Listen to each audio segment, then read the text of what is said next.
Hey Bears, Coach Haley here, and I work in the Student Success Resource Center with a team of people who want to hear from you. We want to offer advice, tools, and strategies to help you overcome your challenges this semester, but you just need to let us know. Sometimes you need a full conversation, and we will dedicate an hour of listening to you and what you need. Other times, you just need a nudge in the right direction, and so we have an archive of free resources for you to check out, download, and use on your own time.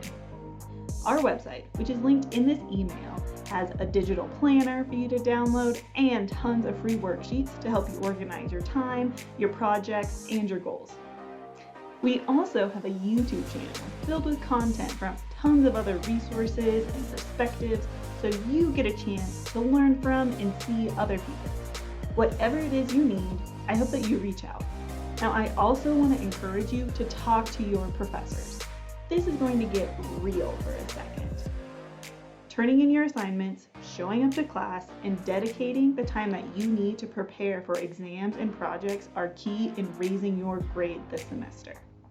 It is not too late, but you need to decide how you're going to move forward. Visit your professor's office hours. Literally schedule that time today. Your professors are here for you, but you need to take the time to go to their office hours to reach out and to ask them for that support. We believe in you, and we also know that this semester, in fact this whole year, is not normal. We could all use a little extra support, so I really hope that you reach out, that you respond, and that you use the free resources here at UNC to help you. I'm going to see you around, and I'm going to keep checking in on you. You can do this, Bears.